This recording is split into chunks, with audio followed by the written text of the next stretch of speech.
بسم الله الرحمن الرحيم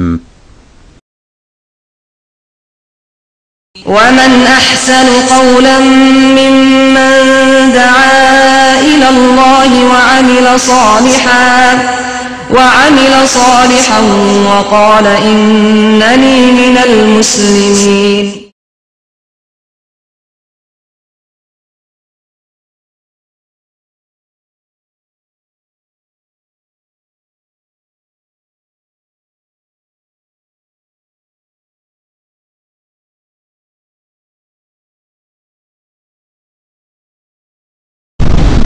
السلام عليكم ورحمة الله وبركاته. إن الحمد لله نحمده ونستعينه ونستغفره ونعوذ بالله من شرور أنفسنا ومن سيئات أعمالنا. من يهده الله فلا مضل له ومن يضلله فلا هادي له.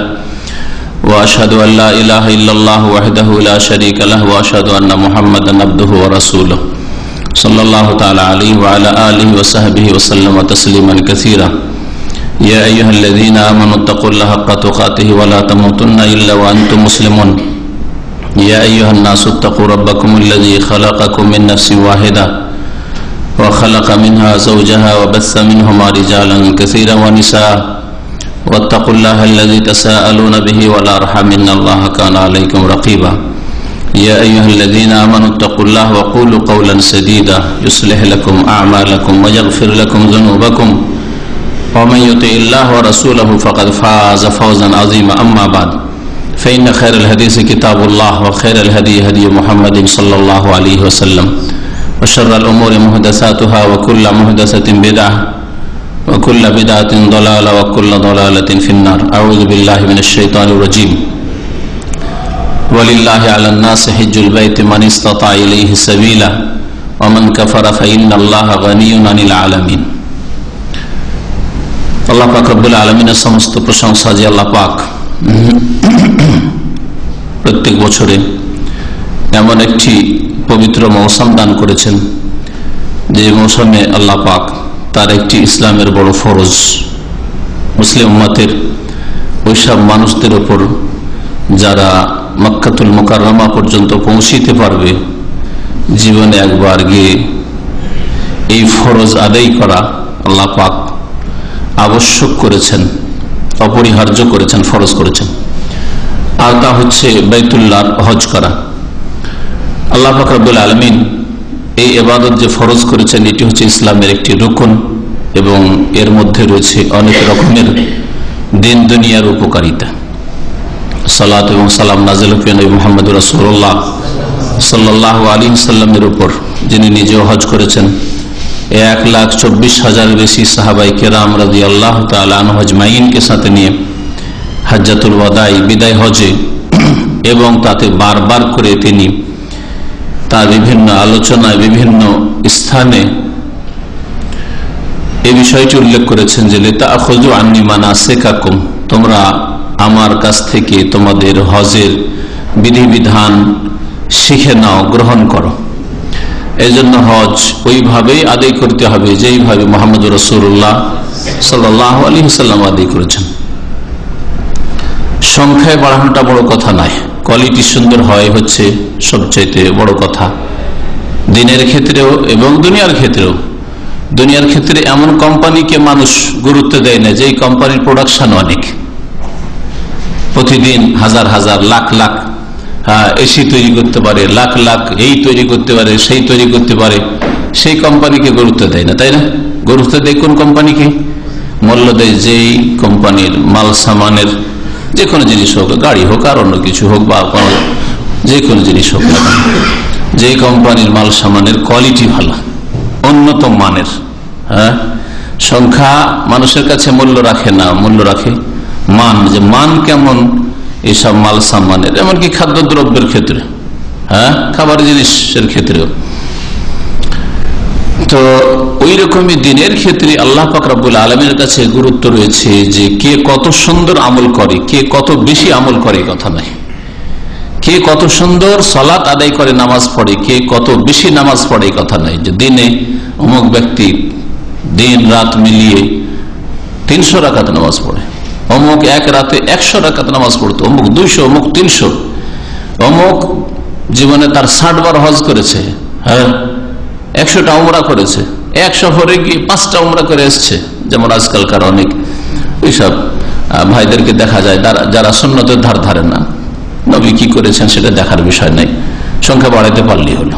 একবার উমরায় গিয়ে বছরে হয়তো একবার বা কয়েক বছর পরে একবার যাবে, আর একবারে গিয়ে 5টা-7টা উমরা সেরে আসবে, তাও একটা দিন, এমন নয় যে 5টা-7টা দিন থেকে আসছে। আর তাতেও যে এক সফরে একাধিক উমরা শরীয়ত সম্মত তাও বলছি না, কিন্তু এইরকম একটা দিনের মধ্যে কয়েক উমরা করে ফিরে আসে। এইসব জিনিস আল্লাহ দেখেন না। আল্লাহ তো কি দেখেন? সূরাতুল মুলকে ইরশাদ করেছেন, লিয়াবলুয়াকুম আইয়ুকুম আহসানু আমালা। আল্লাহ পাক তোমাদেরকে সৃষ্টি করেছেন কি জন্য? তোমাদের পরীক্ষা করার উদ্দেশ্যে, যে তোমাদের মধ্যে কে সবচাইতে ভালো আমল করে, সবচাইতে বেশি সুন্দর, আহসানু সবচাইতে সুন্দর আমল, সবচাইতে ভালো আমল কে করে আসতে পারে। তাফসীর কারণ বলছেন, যদি বেশি সংখ্যায় আমল হয়, গুরুত্ব রাখতো শরীয়তে, তাহলে আল্লাহ বলতেন লিয়াবলুয়াকুম আইয়ুকুম আকসারু আমালা। আকসার বলেননি, কাসীর মানে অনেক, আর আকসার মানে আরো বেশি। কে কত বেশি আমল করে আসতে পারে, কে কত বেশি হজ করেছে, উমরা করেছে, কে কত বেশি কাবা শরীফের তওয়াফ করেছে। হ্যাঁ, কাবা শরীফের তওয়াফ খুব বেশি করেছে, কিন্তু প্রত্যেক তওয়াফে বিদআত করেছে, 7 চক্করে 7 দোয়া পড়েছে, কোনটাই কাজে আসবে না। হ্যাঁ, হজ খুব বেশি করেছে, কিন্তু একটা সুন্নতি হজ না, সব বিদাতি হজ, বিদাত দিয়ে শুরু, নামাইতো পড়া দিয়ে শুরু, আর এক একটা কাজে বিদাত, সব জায়গায় বিদাত, আরাফা বিদাত, মুজদালিফা বিদাত, পাথর মারতে গিয়ে বিদাত, বিদাতের শেষ নাই, তাহলে কোনো কাজে আসবে না। এই জন্য আমাদের দিনের প্রত্যেকটি বিষয় জানতে হবে, বিশেষ করে যেগুলি দিনের মধ্যে আল্লাহ পাক ফরজ করেছেন, আর বিশেষ করে ইসলামের 5টি স্তম্ভ, তার 5ম স্তম্ভ হচ্ছে বাইতুল্লাহর হজ করা। হজের বিধিবিধান আজকে বলার সময় নেই, হজের মাসাইল, হজের বিস্তারিত আলোচনা, বরং হজের বিশেষ একটা দিক আজকে আলোচনা করব, যা হয়তো এইভাবে এর আগে পেশ করা হয়নি। কারণ আমাদের প্রত্যেকটা আলোচনায় কিছু নতুন কথা বা নতুন দিক পেশ করার চেষ্টা করি যথাসাধ্য, যদিও কোরআন এবং হাদিসের বাইরে কোনো কথা নতুন বলা কারো পক্ষে সম্ভব না। আর কেউ যদি বলে তো তার বড় গুমরাহি হবে, কোরআন হাদিসের আলোকেই বলতে হবে, কিন্তু নতুন ভঙ্গিমাতে, নতুন ভাবে সাজিয়ে, অথবা এমন কোন কথা যেগুলো হয়তো এর আগের আলোচনাগুলিতে আসেনি, কিছু হতে সংযোজন করা হলো, এইভাবে বা এই অর্থে নতুন বলা যেতে পারে। কিন্তু হজ সম্পর্কে এর আগে যেগুলি আলোচনা আছে আমাদের বিভিন্ন রিসোর্সে, যেমন ইন্টারনেটে বা সিডিতে বা MP3-তে, অথবা আপনারা যে কিছুতে পাবেন আপনার মেমোরিতে, USB-তে, হজ সম্পর্কে বিস্তারিত আলোচনা আছে। আজকে হজের যে দিকটি আলোচনা করব সেটা বিশেষ করে হচ্ছে হাজিদের জন্য হজে যাওয়ার আগে কয়েকটি উপদেশ। এই উপদেশগুলি বিশেষ করে আজকের আলোচনার বিষয়বস্তু। তবে তার পূর্বে হজ সম্পর্কে আল্লাহ পাক রব্বুল আলামিনের কোরআনে কারীম থেকে 2টি আয়াত, আর তারপরে রাসূলুল্লাহ সাল্লাল্লাহু আলাইহি ওয়াসাল্লামের হাদিস হজের ফজিলতের ক্ষেত্রে, হজের গুরুত্বের ক্ষেত্রে, হজ না করলে আপনার দশা কি, এই বিষয়ে কিছু কথা ইনশাআল্লাহ তাআলা পেশ করবে অল্প সময়ে। আল্লাহ পাক রব্বুল আলামিন হজের কথা সূরা বাকারায় উল্লেখ করেছেন। 196 নম্বর আয়াত থেকে শুরু করে আল্লাহ পাক রব্বুল সেখানে হজের কিছু বিধিবিধান বা হজের কথা উল্লেখ করেছেন, উমরার কথা উল্লেখ করেছেন। তারপরে সূরা আল ইমরানের আয়াত নম্বর 97 আল্লাহ পাক রব্বুল আলামিন উল্লেখ করেছেন হজের কথা, এটা হচ্ছে আল ইমরান। আর সূরাতুল হজ বলে একটি সূরাই রয়েছে, সূরাতুল হজ, হজ সম্পর্কিত সূরা, যাতে হজের কুরবানির, হজের সাথে সংক্রান্ত যেসব মাসাইল রয়েছে সেগুলির বিধিবিধান বর্ণনা করা হয়েছে। আল্লাহ পাক রব্বুল আলামিন সূরা হজের আয়াত নম্বর 27-এ ইরশাদ করেছে নবী করিম সাল্লাল্লাহু আলাইহি সাল্লামকে সম্বোধন করে, আর এই সম্বোধনই করা হয়েছিল ইব্রাহিম খলিলুল্লাহ আলাইহিস সালাতু সালাম, আল্লাহ পাকের যে রাসূল, যিনি আল্লাহ নির্দেশে কাবা ঘর নির্মাণ করেছিলেন তার ছেলে ইসমাইল আলাইহিস সালামকে নিয়ে। আর তারপরে আল্লাহ পাকের পক্ষ থেকে তাকে নির্দেশ হয়েছিল যে এখন ডাক দাও সারা বিশ্বের সমস্ত মানুষকে হজের জন্য। আল্লাহ পাক ইরশাদ করেছেন ওয়াআযযিন ফিন নাস বিল হজ, হে হে নবী মুহাম্মদ সাল্লাল্লাহু আলাইহি ওয়াসাল্লাম, মানব জাতির সামনে হজের ঘোষণা করে দাও, হজের এলান করে দাও, হজ সম্পর্কে তাদেরকে জানিয়ে দাও। ওয়াআযযিন ফিন নাস বিল হজ, এই আযযান থেকে হচ্ছে আজান, এই জন্য সালাতের ঘোষণা যে নামাজের ওয়াক্ত প্রবেশ করেছে, নামাজের সময় হয়ে গেছে, এই কথা জানানোর জন্য যে ঘোষণা করা হয় বিশেষ বিশেষ বাক্য দ্বারা, কালিমা দ্বারা, যা নবী করিম সাল্লাল্লাহু আলাইহি সাল্লাম থেকে প্রমাণিত, তার নাম হচ্ছে আজান। ওয়াআযযিন ফিন নাস বিল হজ, মানব জাতিকে হজ সম্পর্কে জানিয়ে দাও, হজের ঘোষণা করে দাও মানুষের সামনে। ইয়াতুকা রিজালান, তারা অনেকে হেঁটে আসবে, পায়ে আসবে। রিজালান, রিজল মানে পা, রিজালান মানে পায়ে হেঁটে আসবে, রাজেলের বহু বচন। ওয়ালা কুল্লি দামিরিন, আর অনেকে জীর্ণ শীর্ণ দুর্বল উটের পিঠে চেপে আসবে, অনেকে উটের পিঠে চেপে আসবে। বিশেষ করে দুর্বল উটের কথা আল্লাহ এই জন্য বলেছেন যে দূর দূরান্ত থেকে মানুষরা প্রাচীন যুগে যেই সময়গুলিতে হজ ফরজ হয়েছে সেই সময় থেকে শুরু করে দীর্ঘ 1200-1300 বছর পর্যন্ত, এই শতাব্দী পর্যন্ত বললে চলে, অধিকাংশ মানুষ উটের পিঠে দূর দূরান্ত থেকে চেপে হজে আসতো, তাই না? এই জন্য আল্লাহ পাক রব্বুল আলামিন এই দুর্বল উটের কথা উল্লেখ করেছেন। আর দূর দূরান্ত থেকে উট যদি আসে তাহলে স্বাভাবিক দুর্বল হবে সফরের কারণে, যেমন মানুষ দুর্বল হয় তেমন অন্যান্য প্রাণীও দুর্বল হয়, মেহনত পরিশ্রম হলে, কষ্ট হলে, খাদ্যের অভাব হলে, ইত্যাদি ইত্যাদি। তো আল্লাহ পাক যেন দুর্বল উটের কথা উল্লেখ করেছেন যে ওর দুর্বল হয়ে গেলেও উটের পিঠে চেপে দূর দূরান্ত থেকে মানুষ ছুটে আসবে হজের জন্য। তো কেউ উটের পিঠে চেপে আসবে, কেউ পায়ে হেঁটে আসবে। ইয়াতিনা মিন কুল্লি ফাজ্জিন আমিক, পৃথিবীর বিভিন্ন এলাকা থেকে, আনাজ কানাজ থেকে, সারা বিশ্ব থেকে, ফাজ্জিন আমিক দূর দূরান্ত থেকে লোকেরা হজ যে ছুটে আসবে। আর দেখুন আজ কি হজে জাপানের লোক আছে, কোরিয়ার লোক আছে, ফিলিপাইনের লোক আছে, হ্যাঁ কোথায় রাশিয়া, উজবেকিস্তান, আজারবাইজান, কোথায় আপনার কানাডা, আমেরিকা, সারা বিশ্বের মানুষ সেখানে আপনি পাবেন। ইয়াতিনা মিন কুল্লি ফাজ্জিন আমিক লিয়াশহাদু মানাফিআ লাহুম, যাতে করে তারা তাদের বহু উপকারিতার কাজে উপস্থিত হয়। তাহলে আল্লাহ পাক এতে বলছেন যে এই হজে বহু উপকারিতা আছে, বহু লাভ আছে।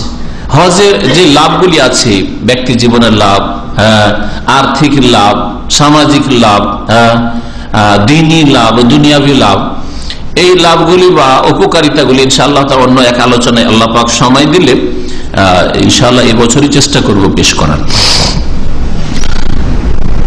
আল্লাহ পাক রব্বুল আলামিন তাহলে হজের ঘোষণা করতে বলেছেন, যেমন ইব্রাহিম আলাইহিস সালামকে আল্লাহ ঘোষণা করতে বলেছেন, তেমনি মুহাম্মদ রাসূলুল্লাহ সাল্লাল্লাহু আলাইহি ওয়াসাল্লামের উপর এই আয়াত নাযিল করে হজের ঘোষণা করতে বলেছেন। হজ নবী করিম সাল্লাল্লাহু আলাইহি সাল্লামের উপর ফরজ করা হয়েছে বা তার উম্মতের ফরজ করা হয়েছে 10ম হিজরির প্রথম দিকে অথবা 9ম হিজরিতে হজ ফরজ করা হয়েছে।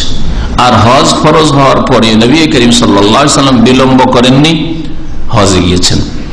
এটাই হচ্ছে সঠিক মত। আর যারা বলেছেন যে না হজ অনেক আগে 2য় 3য় হিজরিতে অথবা কিছু ফরজ হয়েছে মক্কা বিজয়ের পূর্বে, তাদের কথা ঠিক নাই। কারণ মক্কাই যখন কাফেরদের দখলে, তাহলে সেখানকার হজ করা, বাইতুল্লাহর হজ করা কি করে আল্লাহ ফরজ করতে পারেন, যেটা মুসলিমদের সাধ্যে নেই। এই জন্য ওই মতটি ঠিক নাই। আর এটা কি করে হতে পারে যে নবী করিম সাল্লাল্লাহু আলাইহি সাল্লামের উপর হজ এত আগে ফরজ হয়ে যাবে আর এরকম লেট করবেন, এটা হতে পারে না। যেই বছরই হজ ফরজ করা হয়েছে তারপরে নবী করিম সাল্লাল্লাহু আলাইহি সাল্লাম হজের জন্য প্রস্তুতি নিয়েছেন, হজে গিয়েছেন। হজ জীবনে আল্লাহ পাক রব্বুল আলামিন একবার ফরজ করেছেন, এই মর্মে কয়েকটি হাদিস রয়েছে।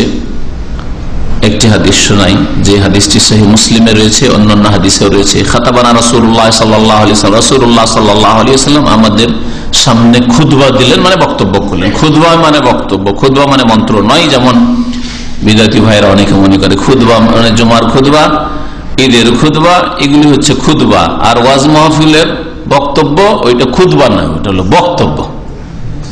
সেই জন্য জুমার খুতবা আর ঈদের খুতবাটা মন্ত্রে হইতে হবে, আরবিতে হইতে হবে, বাঙালিদের মাঝেও আর অন্যদের মাঝে বুঝে না কিছুই, তারপরও আরবিতে হইতে হবে।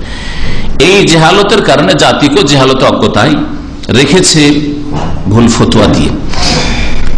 রাসূলুল্লাহ সাল্লাল্লাহু আলাইহি ওয়াসাল্লাম আমাদের মাঝে বক্তব্য দিলেন, খুতবা দিলেন মানে বক্তব্য দিলেন, আর বললেন ইয়া আইয়ুহান নাস, হে মানুষ, হে লোকেরা, ইন্নাল্লাহ কাতাবা আলাইকুমুল হাজ্জা, নিশ্চয়ই আল্লাহ পাক রব্বুল আলামিন হজ ফরজ করেছেন।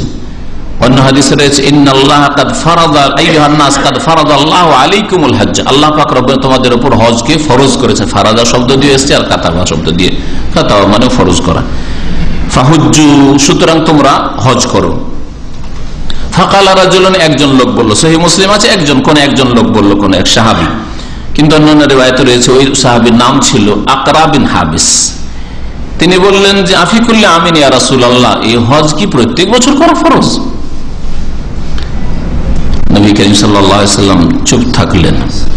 তারপরে তিনবার করে লোক জিজ্ঞেস করছে আফিকুল্লি আমিন ইয়া রাসূলুল্লাহ, আফিকুল্লি আমিন ইয়া রাসূলুল্লাহ, প্রত্যেক বছর হজ ফরজ নাকি?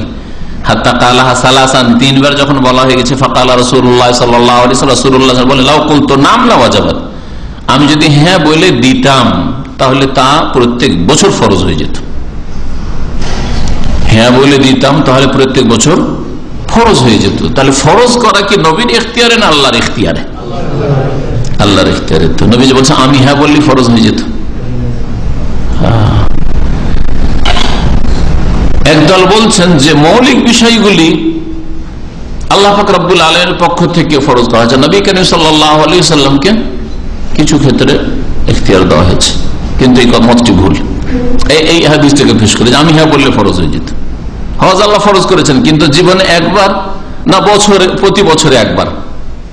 এটা হজ ফরজ হওয়ার পরের মাসলা, তাই না? হজ আল্লাহর পক্ষ থেকে ফরজ, কিন্তু জীবনে একবার না বছর একবার না 5 বছরে একবার, এটা নবীর উপর ছেড়ে দেওয়া হয়েছে। এই হাদিসের আলোকে একদল এরকম ব্যাখ্যা করেছেন, কিন্তু এটা ভুল। আর একটা সুন্দর চমৎকার ব্যাখ্যা করা আছে, সেটা সবচেয়ে ভালো, যে নবী বলছেন যে আমি যদি হ্যাঁ বলতাম তো ফরজ হয়ে যেত। বড় কোন ব্যক্তিত্বের, তার চাইতে বড় ব্যক্তি মান সম্মান রক্ষার জন্য কথা রেখে দেয়, করে না এরকম? আপনাকে আপনার কফিল খুব ভালোবাসে, মালিক খুব ভালোবাসে, কারণ আপনি একজন টেকনিশিয়ান অথবা আপনি একটা গুরুত্বপূর্ণ ব্যক্তি, আপনার কোম্পানিতে আপনার দ্বারা অনেক কাজ হচ্ছে, আপনি আগে বেড়ে মালিকের পারমিশন না নিয়ে একটা কাজ করে দিয়েছেন, একটা সিদ্ধান্ত নিয়ে নিয়েছেন। মালিক চিন্তা করলো যদি এটাকে আমি নাকচ করে দিই তাহলে এটা ঠিক হবে না। আল্লাহ পাকের ক্ষেত্রে এ না যে নবী অসন্তুষ্ট হয়ে আল্লাহ পাক রব্বুল আলামিন কোনো বিগড়ে যাবে কোনো না, মানুষের সাথে প্রত্যেকটি ক্ষেত্রে আল্লাহ পাকের দৃষ্টান্ত মোটেই চলে না, কিন্তু আল্লাহ পাক রব্বুল আলামিনের জন্য উত্তম, হ্যাঁ অবশ্যই আল্লাহ পাকের জন্য রয়েছে উত্তম, ওয়ালিল্লাহিল মাসালুল আলা, উত্তম দৃষ্টান্ত। হ্যাঁ,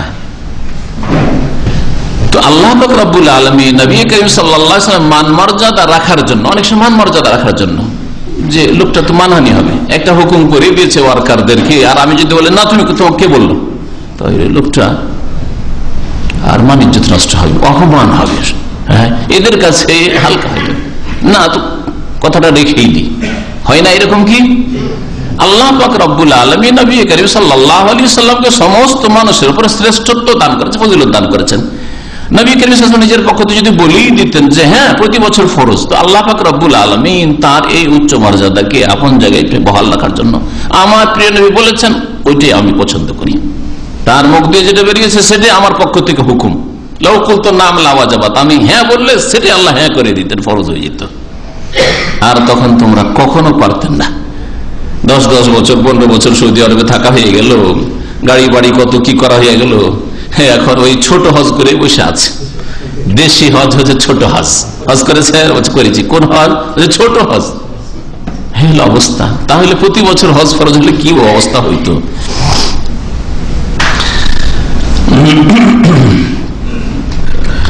আল্লাহ পাক রব্বুল আলামিন জীবনে একবার আর তোমরা এটা কখনো করতে পারতে না, প্রতি বছর হজ কেউ করতে পারতে না। তোমাদেরকে যতদিন ছেড়ে দিই বা যতটা সময় ছেড়ে দিই, যা বলি না নিজে থেকে বলিও না, আগে বেড়ে যেখান পর্যন্ত বলি সেখান পর্যন্ত করো। যেমন মুসা আলাইহিস সালামের জাতিকে আল্লাহ বলেছেন যে একটা গাভী জবাই করো, আরে কোন এক রঙের হইলেই তো হইতো, কোয়ালিটি আর রং আর এই সেই যখন জিজ্ঞাসা করা শুরু করলো তো হলুদ রং নিয়ে এসো, ইন্নাহা সাফরা, কোথা থেকে হলুদ রঙের গরু নিয়ে আসবে, নিয়ে আসো। কত পেরেশানিতে পড়ে গেল, ঠিক না? যে ওই রকম পেরেশানিতে পড়ে যায় বেশি বেশি জিজ্ঞাসা করলে। তবে এটা দ্বীনের মাসলা মাসাইল যেগুলি আল্লাহ কোরআন হাদিসে বাতলিয়ে দিয়েছেন সেগুলি সম্পর্কে ওহী নাযিল হওয়ার জামানার কথা হইতে পারে। তারপরে এমন প্রশ্ন, কাল্পনিক প্রশ্ন, যদি এরকম হয়, সাপোজ ধরে নেন যদি এরকম হয়, যেমন ধরেন কোন এক মূর্খ, আমি আমার স্ত্রীকে একটু সন্দেহ সন্দেহ লাগছে, যদি কোনো পুরুষ আমার বাড়িতে দেখে নি তাহলে কি করব, এইরকম প্রশ্ন করা জায়েজ নাই। যদি এইরকম প্রশ্ন করলে বিপদ আসতে পারে। আর হয়েছে সাহাবায়ে কেরামদের জামানায় এরকম দুর্ঘটনা। হ্যাঁ, যতক্ষণ ঘটেনি আপনি কাল্পনিক জিজ্ঞেস করবেন না। আমার বাড়িতে যদি অপর পুরুষ দেখেনি তা আমার স্ত্রী কি করতে পারি, মারধর করতে পারবো, হাত পা ভাঙতে পারবো না, এইরকম প্রশ্ন করবেন না। যখন ঘটবে তখন জিজ্ঞেস করবেন, আল্লাহ না করে ঘটে। কিন্তু শরীয়তের ফরজ মাসলা মাসাইল এক শ্রেণীর মূর্খরা বেশি বলে, অত শিখার দরকার নেই, বেশি শিখলে ঝামেলা আছে, বেশি শিখলে আমল বেড়ে যাবে, আবার করতে হবে, না জেনে থাকি ওইটাই ভালো। এ হচ্ছে আরো বড় পাপিষ্ট।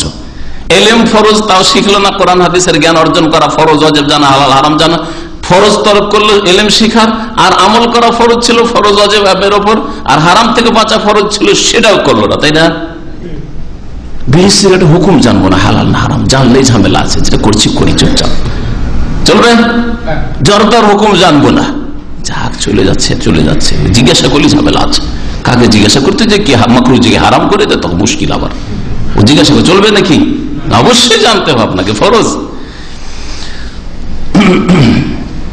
ওহির জামানায় আগে বেড়ে প্রশ্ন করা ছিল, যেটা হুকুম হচ্ছে পালন করো, হজ ফরজ, হজ ফরজ একটা অত হজ করে এসো, আর প্রত্যেক বছর নাকি আগে থেকে কেন জিজ্ঞাসা, একবার করে এসো তারপরে জিজ্ঞাসা করবে আরো যেতে হবে নাকি, তো পরে।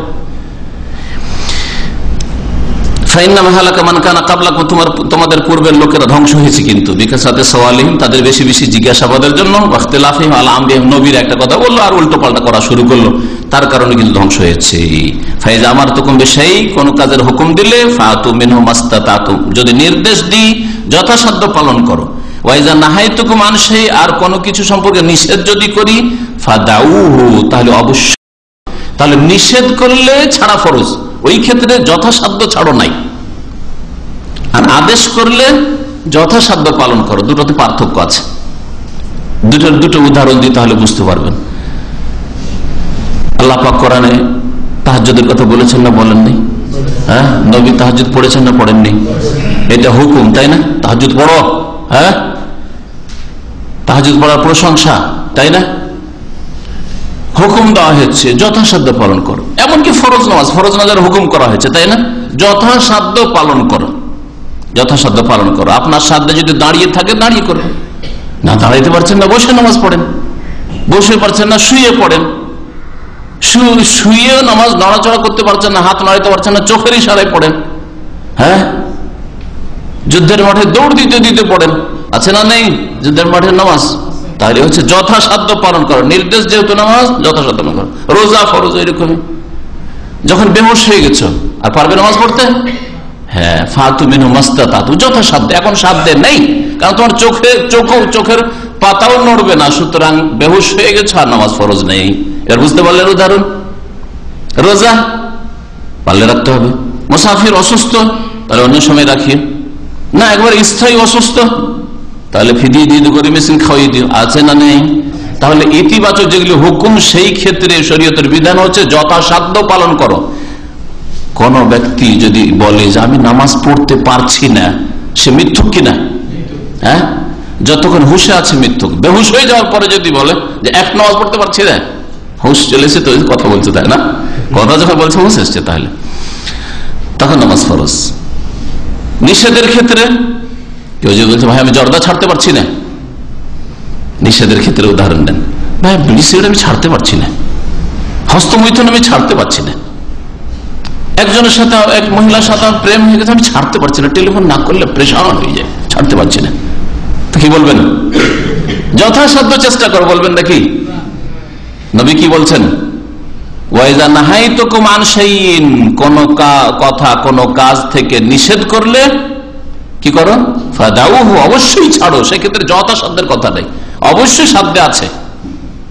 অবৈধ প্রেম ছেড়ে বিবাহ করা অবশ্যই সাধ্যে আছে। বিকল্প আল্লাহ পাক দিয়েছেন, পাক পবিত্র। হ্যাঁ, জর্দা ছেড়ে দিয়ে আর কিছু চাবান, আর কিছু খান। হ্যাঁ, বিড়ি সিগারেট ছেড়ে দিয়ে আরো আল্লাহ পাক হালাল বউ রেখেছেন, ফলমূল কত কি রেখেছেন, সেগুলি খান পান করেন। আল্লাহ পাক রব্বুল আলামিন মানুষের সাধ্যে রেখেছেন। এই জন্য এই ক্ষেত্রে চলবে না ওইসব হারাম খাওয়া লোকদের, হারাম কাজ করা লোকদের যে ভাই ফিলিং দেখো অভ্যাস হয়েছে, ছাড়তে পারছে না, চেষ্টা অনেকবার করছে, মেয়েটুকেরা। হ্যাঁ, আর এটা হচ্ছে এই হাদিস বিরোধী। তাহলে এই একটা হাদিসের দর্শ যদি ঠিকভাবে মনে রাখেন, আল্লাহর যে নির্দেশ সেই ক্ষেত্রে যথাসাধ্য পালন করতে হবে। পানি আছে, উঁচু করতে হবে, তেমন চলবে না। জানাজার ফটো, জানাজার জামাত ছুটে যাচ্ছে, তেমন করে দিল দৌড় বিদাতিরা, না, জায়েজ নাই। দ্বিতীয়বার জানাজা পড়ে, তৃতীয়বার পড়েন, কিন্তু পানি নেই, তখন পবিত্রতা নির্দেশ যথাসাধ্য পালন করো। এখন সাধ্যে আছে মাটি, মাটি দিয়ে তেমন করো, মাটিও নেই, পানিও নাই, বিনা উজুতে বিনা তেমনে নামাজ মাফ নেই। বুঝতে পারছেন এবারে? কিন্তু নিষেধের ক্ষেত্রে এটা চলবে না যে এটা পারছি না, এটা পারছি না, আমি দাড়ি ছাড়তে পারছি না, দাড়ি কাটা নিষেধ, এটা চলবে না, দাড়ি ছাড়তে পারছি না। আপনি বলেন সাময়িক আমি ঋণী আছি, আমি এইরকম চাকরিতে মজবুর হয়ে গেছি, আল্লাহ পাকের কাছে দোয়া করেন, আল্লাহ পাক রব্বুল আলামিনের জন্য ওমাইয়াত্তাকিল্লাহ ইয়াজআল লাহু মাখরাজ, অবশ্যই আল্লাহ পাক রাস্তা বের করবেন। কে বললো রাস্তা নেই? অবশ্যই রাস্তা আছে। আল্লাহ খাঁটি বান্দাদের জন্য অবশ্যই ভালো রাস্তা আছে, কিন্তু ভালো রাস্তায় আসলে যেতে অন্তরের সততা নেই। অন্তরের ইখলাস যদি থাকে তো আল্লাহ পাক রব্বুল আলামিন একটু বিলম্ব হইলেও রাস্তা প্রশস্ত করে দেবেন। তারপরে নবী করিম সাল্লাল্লাহু আলাইহি ওয়াসাল্লাম বলেছেন, আল হাজ্জু মাররা, হজ হচ্ছে জীবনে একবার, ফামান যাদা ফাহুয়া তাতাওয়ুদ, এর বেশি কেউ যদি করে সবগুলি নফল হবে। জীবনে একবার হজ ফরজ, সাবালক হওয়ার পরে একবার যদি হজ করে, নিজের খরচ হোক আর অন্য কারো খরচে হোক, বাপের খরচে বাপ সাথে করে নিয়ে চলে 15 বছর 16 বছর বয়সে আপনার জীবনের ফরজ আদায় হয়ে গেছে। নবী করিম সাল্লাল্লাহু আলাইহি ওয়াসাল্লাম তাড়াতাড়ি হজ করতে বলেছেন যাদের হজ করার তৌফিক আছে। এই মর্মে দুটি হাদিস রয়েছে, তাআজ্জালু ইলাল হজ, নবী সাল্লাল্লাহু বলছেন যে তোমরা হজের জন্য তাড়াতাড়ি করো, জলদি করো। ফাইন্না আহাদাকুম লা ইয়াদরি মা ইয়ারিজু লাহু, কারণ তোমাদের কেউ জানে না যে আগামী দিনে কি হবে। মুসনাদ আহমদের হাদিস, হাদিসটিকে সহিহ বলেছেন আল্লামা নাসিরুল আলবানী এবং তার এক মুহাদ্দিস, হাদিস সহিহ। নবী করিম সাল্লাল্লাহু আলাইহি ওয়াসাল্লাম আরেকটা হাদিস মুসনাদ আহমদ ইবনে মাজাহতে রয়েছে, মান আরাদাল হজ্জা ফালিয়াতাআজ্জাল, কেউ যদি হজ করতে চায় তো তাড়াতাড়ি করুক, জলদি করুক। কেন? ফাইন্না কাদিয়া মারাদুল মারিজ, হতে পারে যে এই ব্যক্তি এই বছরে সুস্থ আছে, আগামী বছর অসুস্থ হয়ে পড়বে। অতাদিল্লু দাল্লা, হতে পারে যে সওয়ারি বাহন হারিয়ে যাবে, বাহন থাকবে না, নেই, বাস সার্ভিস নেই। হ্যাঁ, এই বছর আর হজের কোন সুযোগ নেই, পারমিশন নেই, তাসরি নেই। খবর আছে লোকাল হজ 50% কমিয়ে দেওয়া হয়েছে বছরে, আজকের পত্রিকায় পড়লাম।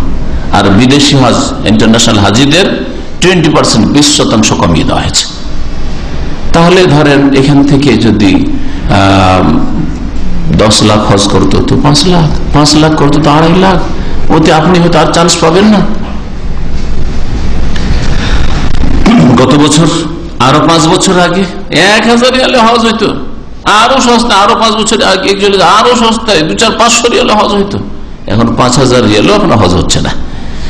হতে পারে যে তোমার কাছে বাহনের ব্যবস্থা না থাকতে পারে, টিকিটের ব্যবস্থা না থাকতে পারে, ওয়াতারিজুল হাজা, এর চাইতে বেশি প্রয়োজন পড়ে যেতে পারে, অন্য প্রয়োজন পড়ে যেতে পারে, বিবির অপারেশন অনেক টাকা খরচ, মা বাবার অপারেশন অনেক খরচ, হ্যাঁ, ইত্যাদি ইত্যাদি, আরো কোনো সমস্যা হয়ে গেছে। হজ সম্পর্কে হজের যে তাগিদ রয়েছে, হজ না করলেই বড়ই গুনাহগার হয়ে পড়বে, কাবিরা গুনাহ, কারণ এটা হচ্ছে ইসলামের স্তম্ভ।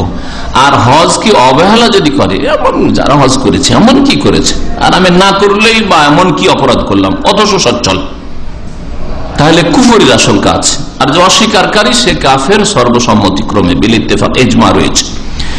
এই মর্মে আয়াত দলিল কোরআনে কারীমের সূরা আলে ইমরান আয়াত নম্বর 97, আল্লাহ পাক বলেছেন ওয়ালিল্লাহি আলান নাস, আল্লাহ পাকের জন্য হজ, দুনিয়ার গরজে নয়।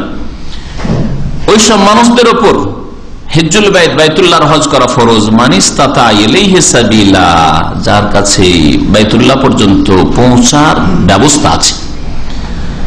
ওমান কাফারা, তারপর আল্লাহ কি বলছেন, যেই ব্যক্তি কুফরি করবে, হজের হুকুম করে যে পৌঁছতে পারবে, হজ ফরজ আল্লাহর জন্য।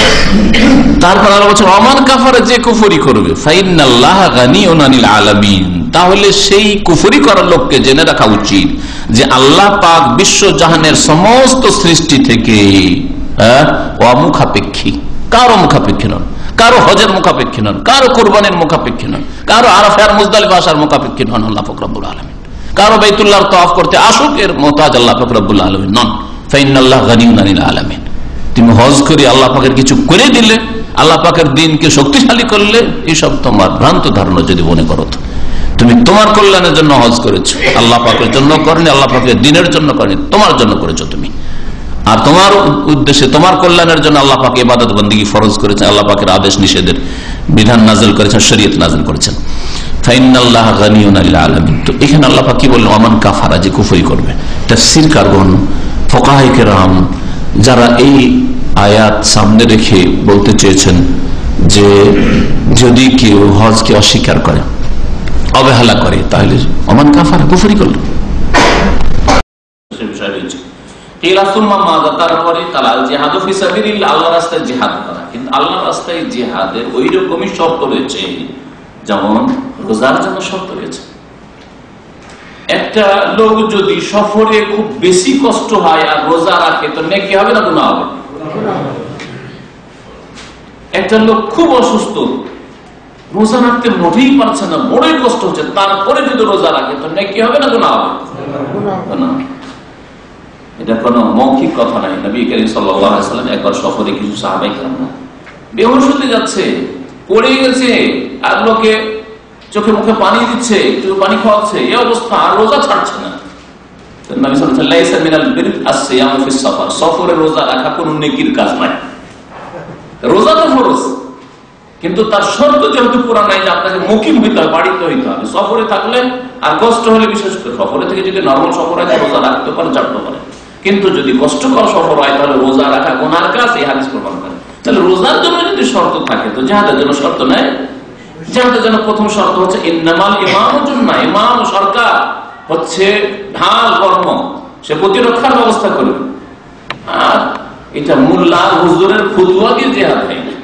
হ্যাঁ, যদি সরকার না বলে, তো কোন আলেম, কোন মুফতির ফতোয়া দিয়ে জিহাদ হয় না। যারা বলে কোন মুফতির ফতোয়া দিয়ে জিহাদ হয়, তারা বিভ্রান্ত, তারা গুমরাহ, এতে কোনো সন্দেহ নেই। নবী করিম সাল্লাল্লাহু আলাইহি ওয়াসাল্লাম একটা হাদিসের অংশ বললাম, ইন্নামাল ইমামুল জুন্নাহ, ইমাম সরকার হচ্ছে ঢাল, ইউকাতালু মিন ওয়ারাইহি, তার পিছনে থেকে লড়াই করতে হবে। কারণ যে সরকার আছে, তার কাছে সেনাবাহিনী আছে, তার কাছে প্রতিরক্ষার ব্যবস্থা আছে। একটা দেশের বিরুদ্ধে, একটা শক্তির বিরুদ্ধে কিছু কিছু বল প্রয়োগ করলে যদি পাল্টা আক্রমণ হয়, তাহলে প্রতিরক্ষার ব্যবস্থা নিতে পারবে। কিন্তু আপনাদের মতো ফুটপাতিয়া লোক কি করবে? ফুটপাতিয়া মুফতি কি করবে? যদি ওই যে শক্তির ওপর ওখানে যাবো আমরা, আর যদি ওখান থেকে আক্রমণ হয়, করবেটা কি? যাবে কোথায়? বঙ্গোপসাগরে ঝাঁপ দেওয়া ছাড়া কোনো উপায় আছে?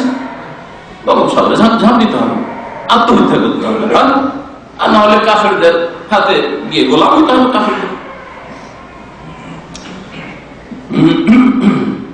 তারপরে নবী করিম সাল্লাল্লাহু আলাইহি ওয়াসাল্লামকে জিজ্ঞাসা করা হয়, সুম্মা মাযা, তারপরে কোন আমল সবচেয়ে ভালো? কাল হাজ্জুল মাবরুর, এমন হজ যে হজ আল্লাহর দরবারে মকবুল হয়, যেই হজ হচ্ছে নেকির হজ, যেই হজে গিয়ে কোনো গুনাহ না হয়, যেই হজ মাবরুর হওয়ার লক্ষণ হচ্ছে যে হজ থেকে ফিরে এসে আপনার অবস্থা, ঈমান এবং আমলের অবস্থায় উন্নতি হয়েছে, এসেও হারাম কাজ করছেন, হারাম খাচ্ছেন, হজ থেকে এসেও আপনি এখনো ফজর নামাজটা ঠিক করে পড়তে পারছেন না, তাহলে হজ মাবরুর হয়নি। এটা খারাপ লক্ষণ, হজ কবুল হওয়ার লক্ষণ নাই।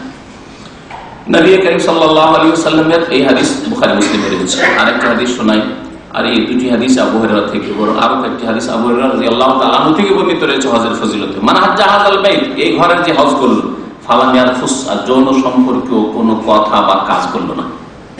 স্ত্রীর সাথে বেশ আমল ফুর্তি, আরাফায় আর মুজদালিফায়, স্বামী স্ত্রী এসে আর ছবি তুলাতুলি, সাফার উপর দাঁড়িয়ে আর মারাই দেখবি এমন ফাঁসের হাজিরা আসে, খালি স্বামী স্ত্রী, একবার স্ত্রী ও স্বামীর তুলছে ফটো, আর বউ তুলছে, এই করছে। আর না হইলে স্বামী স্ত্রী দাঁড়িয়ে গেল আর কোন বন্ধুকে দাঁড়িয়ে দিল, আমার স্ত্রী ছবি তুলে দেয়। আউযুবিল্লাহ, এরা হজ করতে এসছে, হতভাগা, পয়সা আছে, ট্যুর করতে চলে এসছে। এরকম দেখে থাইল্যান্ড ঘুরতে যায়, হ্যাঁ, অনেকে তো বাহারেন ঘুরতে যায়, ওই রকমই এরা ওই রকমই ঘোরাফেরা আমোদ ফুর্তি করতে এসছে, হজ করতে আসে। যেই ব্যক্তি হজ করলো আর জনসম্পর্কে কোনো কথা কাজ করলো না, অনেক বেহায়া বেপরদা মহিলা হইতে পারে, অনেকে চেহারা খোলা মনে করেছে হেরামের অবস্থায় চেহারা খোলা জায়েজ, কখনো জায়েজ নয় অপর পুরুষের সামনে হেরাম অবস্থায় চেহারা খোলা। তবে চেহারা ঢাকতে হবে ওড়না দিয়ে, ঝুলিয়ে, নেকাব দিয়ে নাই, ফাটলওয়ালা দিয়ে নাই, যেটা অনেক আলেমরাই বুঝে না এই দুটোর মধ্যে পার্থক্য। যার ফলে অনেক আলেমকে দেখা যায় যেহেতু বিবিকে তো দেখানো যাবে না, তখন ওই নেকাব করি আছে। অথচ নবী করিম সাল্লাল্লাহু আলাইহি ওয়াসাল্লাম হুকুম ওয়ালা তানতাকিবিল মারআতুল মুহরিমা, ইহরাম অবস্থায় কোন মহিলা যেন নেকাব না করে। নাকাব মানে ছিদ্র, ছিদ্র বিশিষ্ট সামনের পর্দা যেটা বেঁধে রাখা হয় অথবা আটকে রাখা হয়, যেভাবে রাখা হোক না কেন, কিন্তু দুই চোখের সামনে দুটো ছিদ্র আছে, এর নাম নেকাব।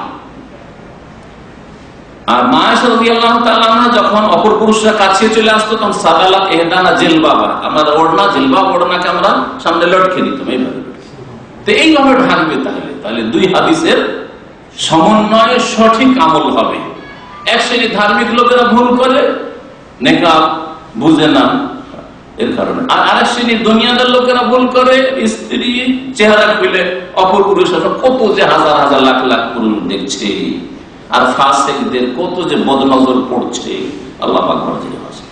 সুতরাং এই অবস্থায় অনেক বেহায়া বেপরদা হতে পারে, অনেকে টাইট ফ্যাট করে থাকতে পারে না, এগুলো হচ্ছে রাফাস। আপনি হজের অবস্থায় এরকম যেন নজর না যায়, ওইরকম নিজের স্ত্রীর সাথে টেলিফোন কাজ তো না, আর এই 5 ঘন্টা 6 ঘন্টা জোহর আসর পড়ার পরে মাগরিব পর্যন্ত আরাফার কাটবে কি করে?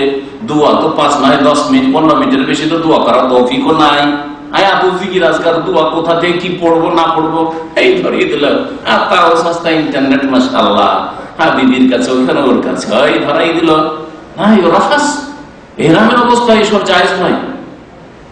আল্লাহ ইয়ারফুস ওয়ালাম ইয়াফসুক, আর কোন গুনার কাজ করবে না। গুনার কাজ হচ্ছে সিগারেট পান করা, গুনার কাজ হচ্ছে হাজিদের এসে জর্দা দেওয়া, পান খাওয়া।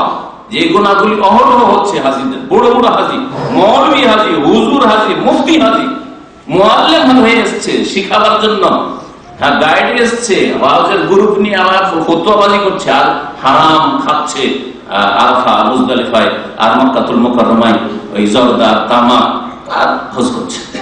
তারা ফাসিকি কাজ করলো। গোলাম ইয়াফসুক, ফাসিকি কাজ যেন না করে। ফাসিকি কাজ হচ্ছে টাকনার নিচে কাপড় পরা, ফাসিকি কাজ হচ্ছে জামাত ছেড়ে দাও। জামাত চলে গেল, ফজরে উঠতেই পারে না। আরে মেনাতে বহু লোক না উঠাইলে ও সূর্য উঠেই দিবে, ঘুমই ভাঙে না, ফজরে উঠে না, উঠিয়ে দিয়ে আবার শুয়ে যায়।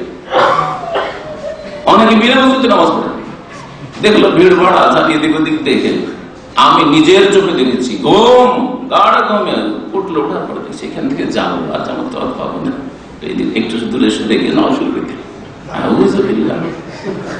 ইকুল নামাজ হচ্ছে দেখানো নামাজ, লোকে দেখলো যে নামাজ পড়লে বসে থাকলে খারাপ লাগবে, আর ভিড় ভাড়ে যাবো কষ্ট করে। আল্লাহর জন্য নামাজ হলে কখনো বিনা ওযুতে নামাজ পড়তে পারে না মানুষ।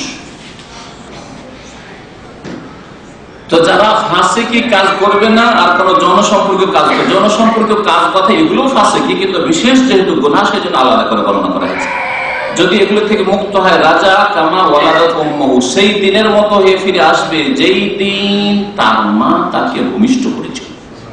মায়ের পেট থেকে যেদিন জন্ম নিয়েছিল সেই দিনের মতো পাপ মুক্ত হয়ে মাসুম হয়ে ফিরে আসবে। সত্যিকার অর্থে যদি আল্লাহ সন্তুষ্টির জন্য হজ হয়ে থাকে, হালাল পয়সা দিয়ে হজ হয়ে থাকে, হজে গিয়ে যদি কোনো গুনাহ না হয়, হ্যাঁ, আর হজে যদি ইখলাস সততা থাকে যে হজ করলাম তো করলাম,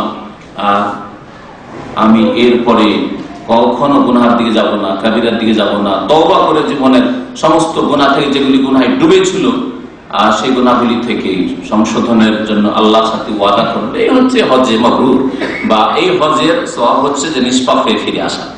নবী করিম সাল্লাল্লাহু আলাইহি সাল্লামের আরো হাদিস আবহাওয়া বর্ণনা করেছেন, তাও বুখারী মুসলিমে রয়েছে, আল উমরাতু কাফারাতুল লিমা বাইনাহুম, এক উমরা থেকে আরেক উমরা পর্যন্ত যেসব গুনাহ হয় এই উমরা করলে মাঝের গুনাহগুলি মাফ হয়ে যায়।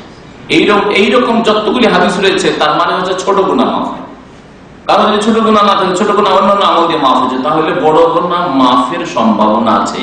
কিন্তু বড় গুনার জন্য আহলে সুন্নাত ওয়াল জামাতের নিকট, সে হানাফি হোক আর শাফি হোক আর মালিক হোক রামবেলি হোক আর আহলে হাদিস হোক, সবার কাছে তওবা শর্ত আছে। তওবা করতে হবে, কাবিরা গুনাহ তওবা করতে হবে যে আমি আরেক করব না। গুনাহ করতেও থাকবেন আর বলবেন যে উমরা তো মাঝে মাঝে করছি, মাফ কখনো মাফ। হ্যাঁ, হারাম খেতে আছেন, বেঈমানি করতে আছেন, সুদ খেতে আছেন, ঘুষ খাচ্ছেন, থাইল্যান্ডে জুয়া খেলছেন, আর উমরা তো করছি মাঝে মাঝে, কাফারা হয়ে যাবে না, কখনো। জামাত ছাড়ছেন, ফজরে যাচ্ছেন না, সূর্যটার পর পড়ছেন না, উমরা দিয়ে মাফ হয়ে যাবে, কখনো মাফ হবে। কাবিরা গুনাহ থেকে তওবা করতে হবে। তওবার প্রথম শর্ত হচ্ছে গুনাহ স্টপ করা, বন্ধ করা, প্রথম শর্ত। এর নাম তওবা। অনুতপ্ত হও, প্রতিজ্ঞা কর আগামী তারিখ গুনাহ হবে না। আর মানুষের হক হইলে হক পৌঁছে দাও। ওয়াল হজ্জুল মাবরুর লাইসা লাহু জাযাউন ইল্লা জান্নাহ। আর হজ যদি আল্লাহর কাছে মাবরুর মাকবুল হয় তাহলে তার বদলা হচ্ছে একমাত্র জান্নাত, যে জান্নাতের জন্য সমস্ত মেহনত পরিশ্রম। সারিউ ইলা মাগফিরাতি মির রাব্বিকা ওয়া জান্নাহ, জান্নাতের জন্য দৌড় লাগাও, আল্লাহর মার্জনার জন্য দৌড় লাগাও, প্রতিযোগিতা করো। তো এই জান্নাত লাভ করবেন যদি হজ আপনার একটাই হয় আর সেটা মাবরুর হয়। নবী করিম সাল্লাল্লাহু আলাইহি সাল্লাম বেশি বেশি হজ করতে বলেছেন। তাবিউ বাইনাল হজ্জ ওয়াল উমরাহ, তোমরা বেশি বেশি হজ করো। ফাইন্নাহুমা ইয়ানফিয়ানিল ফাকর ওয়াল যুমুর, এতে অভাব দূর হয় আর গুনাহ দূর হয়ে যায়। যেমন কোন মরিচা লাগা অস্ত্র, অস্ত্র কোথায় নিয়ে গেলে, কামার শালায় নিয়ে গেলে আর কামারের হাফরে দিলে কি হয়ে যায়, মরিচাগুলি সব দূর হয়ে যায়। এইরকমই যারা স্বর্ণের কাজ করে, চাঁদির কাজ করে, যদি ধুলো বালি ময়লা আরো কত কি স্বর্ণ চাঁদি খারাপ হয়ে আছে, আর তাদেরকে দিলে, আগুনে দিলে পরিষ্কার পরিচ্ছন্ন হয়ে যায়।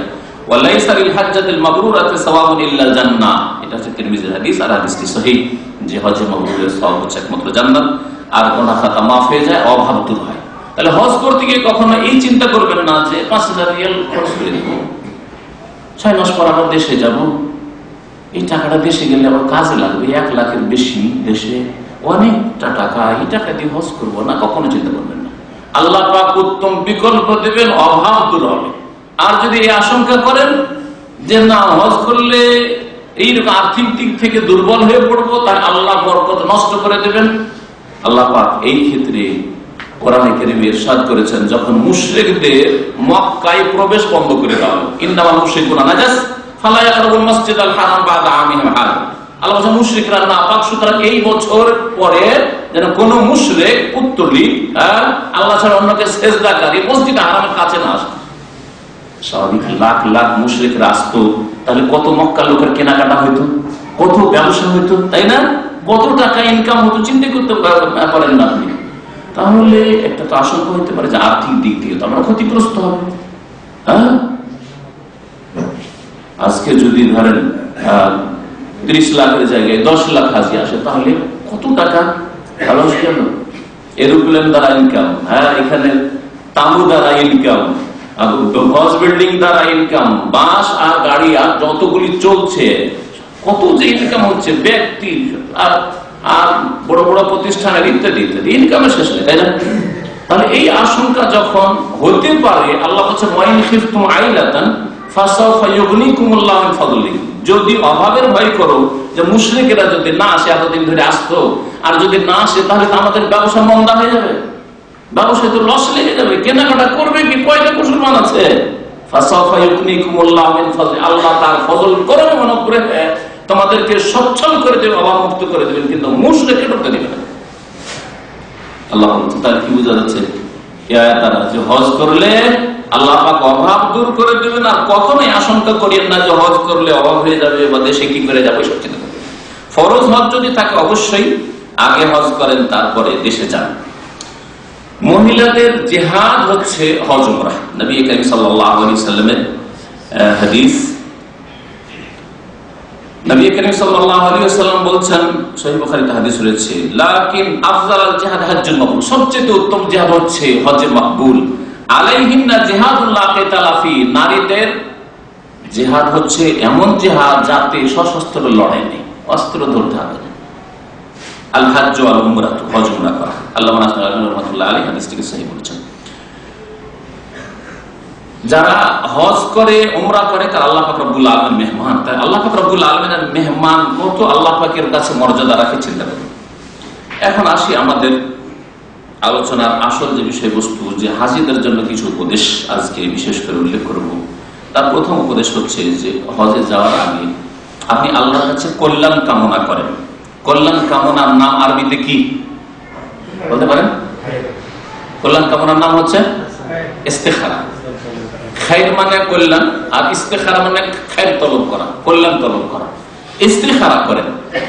ইস্তেখারা যদি জায়েজ নাজায়েজের কাজ হয়, তো নাজায়েজের ক্ষেত্রে কোনো ইস্তেখারা নেই, কারণ নাজায়েজ কিছু করাই যাবে না।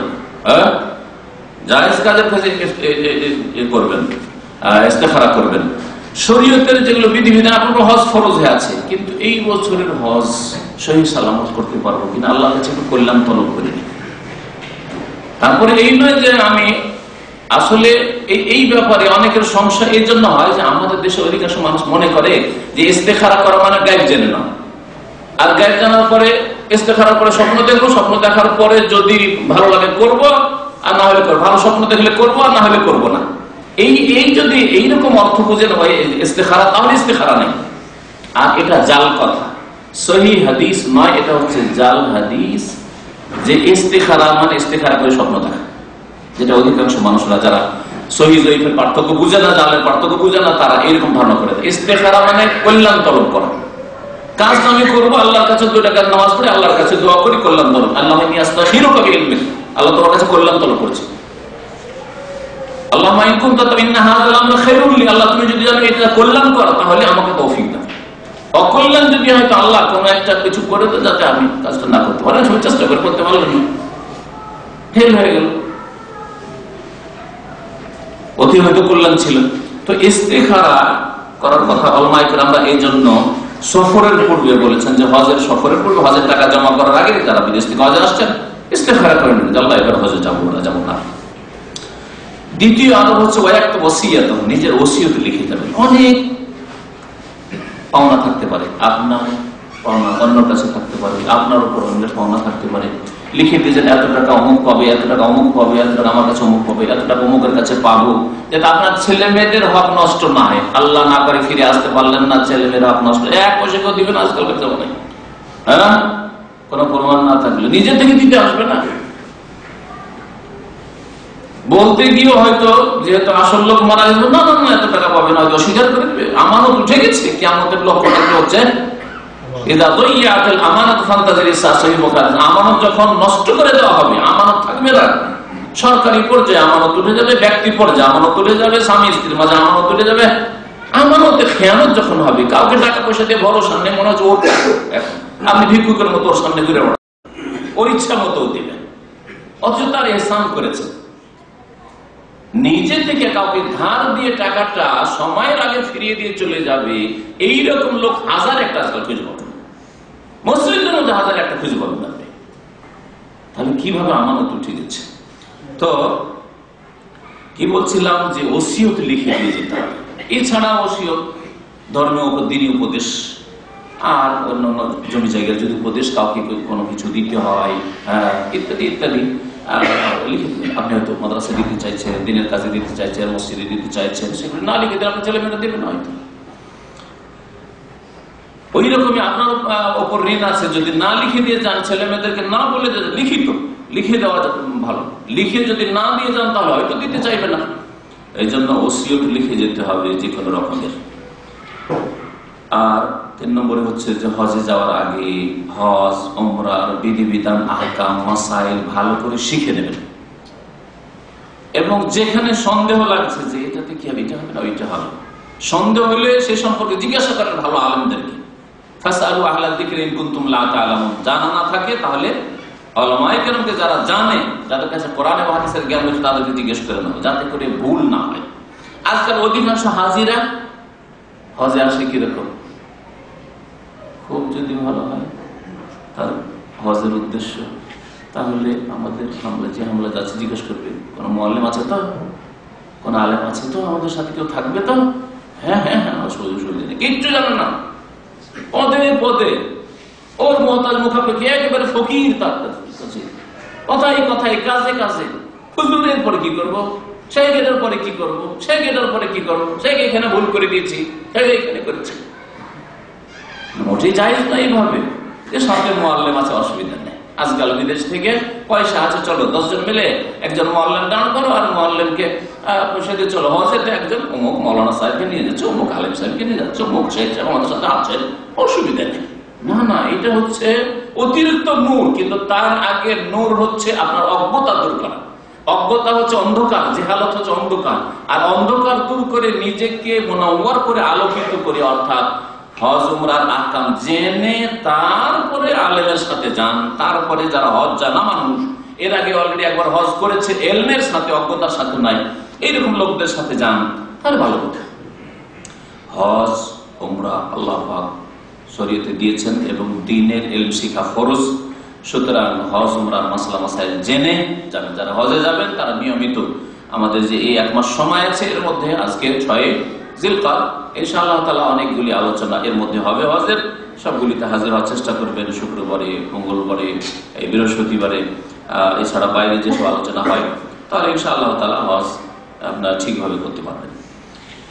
এর সাথে সাথে হজের একটি এমন কিতাব নেবেন যেটা কোরআন এবং হাদিস সম্বলিত, দলিল ভিত্তিক লিখা হয়েছে, এইরকম কিতাব একটু জেনে একজন ভালো আলেমদের জিজ্ঞাসা করে, যারা কোরআন সুন্নাহ মোতাবেক কথা বলে, তাদেরকে জিজ্ঞাসা করে কোন কিতাবটা বাংলায় ভালো কিতাব পাবো, যেটা নিয়ে গেলে হজটা ভালোভাবে করে আসতে পারবো। সবসময় যেন আপনার কাছে সেটা হাতে থাকে। এইভাবে আপনি একটা ভালো কিতাব নিয়ে যাবেন, যেই কিতাবটা কোরআন হাদিস মোতাবেক লেখা হয়েছে। 5 নম্বরে, এর বিপরীত এমন কোন কিতাব কিনবেন না যেই কিতাবগুলি রাস্তায় ফুটপাতে বিক্রি হয়, মিকাতে গিয়ে বিক্রি হোক, অথবা যেখানে এয়ারপোর্টে দেখছেন বিক্রি হচ্ছে। হ্যাঁ, যদি সৌদি সরকারের পক্ষ থেকে দেওয়া হয়, জাযাকুমুল্লাহ খাইরান, যেমন এয়ারপোর্টে নামলে প্রত্যেক হাজিকে কিছু হাদিয়া দেওয়া হয়, তার মধ্যে একটি কিতাব দেওয়া হয়, কোরআনে কারীমের তরজমা ওই দেশের ভাষায় দেওয়ার চেষ্টা করা, এগুলি আছে আলহামদুলিল্লাহ, এখানে সুব্যবস্থা আছে, তো ঠিক আছে ওটা। কিন্তু ফুটপাতে যেসব বিক্রি হচ্ছে, মক্কায় গিয়ে দেশে মিসওয়াকও বিক্রি করছে, আর কিতাবও বিক্রি করছে। ওমরা অফিস থেকে দেখছেন যে কিতাব বিক্রি করছে, আর জানছে যে ওমরা অফিস হওয়া এরা কোন আলেম নয়, আর কিতাবের লেখক, কোন দলিল নাই, কিচ্ছু নাই। হ্যাঁ, প্রত্যেক চক্করে তফে একটা করে দোয়া, সাফা মারওয়া সাইড প্রত্যেক চক্করে একটা করে দোয়া, একটি সম্পর্কে আল্লাহ, তার কোন দলিল নাযিল করে না কোরআনে না হাদিস, একেবারে মন গড়া বিদআত। অধিকাংশ আছে না এইসব বিদআত করে, আল্লাহুম্মা ইন্না হাযাল বাইতু বাইতুকা ওয়াল হারামু হারামুকা ওয়া আনা আবদুকা, সব কোন জয়ীফ হাদিস নেই, জয়ীফ হাদিস নেই, এগুলো মানুষের তৈরি করা বিদআতি। মোল্লাদের শুনে রাখেন, যেমন আমাদের দেশের ওয়াজ মাহফিলে দুরূদ আল্লাহুম্মা সাল্লি আলা সাইয়্যিদিনা মাওলানা মুহাম্মদ বিদআতিদের তৈরি করা কোন জয়ীফ হাদিস নেই। ঠিক তেমনি এই তাওয়াফ আর সাফা মারওয়া সাইর, এইসব ওই রকমই আরো বিভিন্ন জায়গার বানানো সব দোয়া বা নিয়ত, নাওয়াইতুল হজ্জা ওয়াল উমরাতা ফায়াসসিরহু লি, আল্লাহ তুমি সহজ করে দাও, আমি নিয়ত করলাম, বিদআত। নিয়ত পড়া, উচ্চারণ করা বিদআত। তবে লাব্বাইক হজ্জান লাব্বাইক উমরাতান, হ্যাঁ এইটা সাবিত হয়েছে, এটা নিয়ত পড়া না, এটা হচ্ছে নবী করিম সাল্লাল্লাহু আলাইহি ওয়াসাল্লাম কে ফরমাতুল লাব্বাইক দিয়ে বললেন। তাহলে বিদআতি কিতাব কিনবেন না যেখানে সেখানে বিক্রি হয়, কারণ ওতে অনেক উল্টো পাল্টা কথা রয়েছে। 6 নম্বরে, হজে যাওয়ার ক্ষেত্রে উপদেশ হচ্ছে যে হজে যাওয়ার আগে আল্লাহর কাছে তওবা করে। এমন না যে হজে গিয়ে আরাফার ময়দানে তওবা করুন, তাহলে আরাফার ময়দান পৌঁছিতে পারলেন কি পারলেন না আল্লাহ পাকই জানে, তার আগে কত হাজি মারা যাচ্ছে। হ্যাঁ, পৌঁছিতে পারলেন না তো তওবা করবেন, বিনা তওবাতে মারা গেল। হ্যাঁ, হজটা করে চলে আসি, তারপরে তওবারই অন্তর্ভুক্ত হচ্ছে আরেকটি উপদেশ, সেটা হচ্ছে যদি কারো উপর জুলুম করে থাকেন আর সেটা পরিশোধ করা সম্ভব হয়, তাহলে পরিশোধ করবেন, সেটা ফরজ। ঋণ যদি থাকে ঋণ পরিশোধ করে যাবেন, নাহলে তার কাছ থেকে অনুমতি নিয়ে যাবেন। হ্যাঁ, ঋণ রেখে দিয়ে চললেন, দেশে ছুটি কাটিয়ে চলে আসেন 6 মাস পরে। হ্যাঁ, ঋণ আছে, এক্সিট চলেই গেছে, খবরই নাই, ঋণদাতাকে খবরই নাই। বহু ঘটনা এখানে শোনা যায়। আরে তাও যদি আবার নামাজি দেখা যায়, নামাজি লোক ইসলামের 2-4 দিন আসছে, আর শোনা যাচ্ছে অমুকের কাছে 5,000 রিয়াল নিয়েও চলে গেছে, এক্সিটে খবরই নেই। আউযুবিল্লাহ, এই চরিত্র যদি হয় তাহলে আপনাকে আল্লাহ পাক কিভাবে মাফ করবেন? মানুষেরা কখনো এভাবে মাফ হবে না। এইরকমই যদি কারো আমানত থাকে, আমানত ফিরিয়ে দিয়ে যান, আপনি নাও ফিরতে পারেন, আপনার বাড়িতে আমানত আছে, কারো আমানত রাখা আছে, তাহলে ভাই আপনার আমানতটা নিয়ে যান, আপনার ঘড়ি রাখা আছে, আপনার মোবাইল রাখা আছে, আপনার স্বর্ণ রাখা আছে, সুতরাং এটা নিয়ে যান, কারণ আমি আল্লাহ জানে ফিরবো কি ফিরবো না, তারপর আমি রুমে থাকবো না, হারিয়েও যেতে পারে, নিয়ে যান। হজের জন্য জুলম যদি কারো উপর করে থাকেন তাহলে মাফ নিতে হবে, আর কারো যদি হক নষ্ট করে থাকেন আর সেটা পরিশোধ করা সম্ভব হয় পরিশোধ করতে হবে। আর এতে অধিকাংশ মানুষের ঘাটতি রয়েছে, কত যে জুলুম করে রেখেছে, না মনোমালিন্য হয়ে আছে, চলে গেল হজ করে চলে আসলো, ওই রকমই অবস্থা আছে। হিংসা বিদ্বেষ আছে, অন্তরকে সাফ করলো না, হজ করে চলে আসলো, মাশাআল্লাহ হাজী সাহেব হয়ে চলে এসছে। জমি জায়গায় বেমানি করে রেখেছে, আইল চেপে রেখেছে, ও হজ করে চলেই গেল, আবার ঠিকই আছে, না এরকম যেন না হয়। হজে যাবেন, যতদিন থাকবেন তার জন্য আপনার প্রয়োজনীয় খরচের ব্যবস্থা নিয়ে যাবেন। আপনি এমন ভাবে অভাবী হয়ে যাবেন না যে ওখানে যাওয়ার পরে টাকা শেষ, কি করবেন? ভিক্ষা করা শুরু করেছে, যেমন কিছু লোকের পেশা। আর অধিকাংশ লোক যারা ভিক্ষা করে এরা পেশাদার, এরা আসলে হবে না, ইল্লা মাশাআল্লাহ। আর অন্তর্জামী মানুষ নয় আল্লাহ ছাড়া, এই জন্য কে যে আসল হকদার বলা যাবে না। অনেকে হয়তো তার হয়তো চুরি হয়ে গেছে অথবা কোনো সমস্যা হয়ে গেছে, অভাবী থাকতে পারে, দেন, কিন্তু চেহারা দেখে, সকল সুরাত দেখে, তার আখলাক চরিত্র দেখে নিশ্চিত হয়ে খানিকটা, কারণ এই ব্যবসা খুব বেশি চলছে, এই সিজনকে ব্যবসায় পরিণত করা হয়েছে, কারণ মানুষের অন্তর ভালো থাকে। আরাফার দিনে ভিক্ষুকের অভাব নেই, হজের মৌসুমে ভিক্ষুকের অভাব নেই, না এইরকম যাতে না হয়। এইরকমই যাবেন আপনি রমজান মাসে, যদি আমরা দেখেছি মক্কাতুল মুকাররমা মদিনায় এই লাইলাতুল কাদার গুলিতে সুবহানাল্লাহ কোথা থেকে যে ভিক্ষুক আসে, আর ভিক্ষুক একটা পুলিশ দেখলে পালাইতে শুরু করে, একবারে মানুষকে ডিঙ্গে ডিঙ্গে পালাইতে শুরু করে, তখন আর খোড়া থাকে না, খড়ি খড়ি হাঁটছিল, আর যে পালাইতে শুরু করলো তখন কিছুই নেই। আপনার যা প্রয়োজন তা নিয়ে যাবেন, যাতায়াত খরচ, সেখানে খাওয়া খরচ, রাস্তা খরচ, আরো যেসব জিনিস লাগে, যেমন শীতকালে হজে যাচ্ছেন তাহলে শীতকালে শীতের বস্ত্র নিয়ে যেতে হবে। তো যখন যেভাবে যাচ্ছেন ওই রকম কিছু নিয়ে যেতে হবে। এছাড়া ওলামারা বলছেন যে হজে যাবেন তখন আপনার একটা মিশক নিয়ে যাবেন, অনেকে মিশকটা নিতে ভুলে যায়। আর দাঁত দেখা যায় না তাদের দিকে, দাঁত পাশে মুখটা নিয়ে যায়, কথা বলছে কথা বলছে, আর দুর্গন্ধ দাঁড়ানো যায় না। মাঝে মাঝে আমাদের টেবিলের সামনে এসে দাঁড়িয়ে কথা বলছে, বাবারই কষ্ট, বসে থাকা মুশকিল না। আপনার মুখের অবস্থা এরকম কেন হবে যে সামনে কথা বললে থাকা যায় না? কিছু লোক আছে যারা বিড়ি সিগারেটের গন্ধের জন্য ও বুঝছে যে আমি তো মিসওয়াক করে এসেছি, না ব্রাশ করে এসেছি, এই করে এসেছি, পেস্ট ব্যবহার করে এসেছি, কিন্তু আসছে। আর কিছু লোক আছে না, ও মুখকে এমন করে ময়লা করে রাখছে, অসুস্থতা হয় সেটা আলাদা কথা, সেই ক্ষেত্রে মাযুর। কিন্তু আপনি দাঁতকে এমন ময়লা করে রাখবেন, অপরিষ্কার করে রাখবেন যে অন্য লোক কষ্ট পাবে, নামাজে হোক অথবা কারোর সাথে সাক্ষাতের ক্ষেত্রে হোক, কথা বলার ক্ষেত্রে হোক। গাড়িতে পাশাপাশি বসে বসে থাকা যায় না, পাশে গাড়ি চালাচ্ছে আর আমি বসে আছি, এরকম বহু সময় ঘটনা ঘটেছে, পাশে বসা যায় না। এক লিফটে চড়ে লিফটে ওঠা যায় না, এরকম অবস্থা। মুখের গন্ধ না হয় শরীরের গন্ধ, তো এইরকম যেন না হয়। কোন মুমিনকে কষ্ট দেবেন না, আপনি নিজে ক্ষতিগ্রস্ত হবেন না, অন্যকে ক্ষতিগ্রস্ত করবেন না বা কষ্ট দেবেন না। এই জন্য তো কাঁচা পেঁয়াজ আর রসুন খেয়ে মসজিদে যাওয়া নিষেধ করা হয়েছে। কেউ যদি খেয়ে নাই বাড়িতে নামাজ পড়ো, তুমি নবী করিম সাল্লাল্লাহু আলাইহি ওয়াসাল্লামের হুকুম, কাঁচা পেঁয়াজ খেয়েও না নামাজের আগে, যদি খাও তাহলে খবর দেন জামাতে নামাজ পড়তে আসবেন।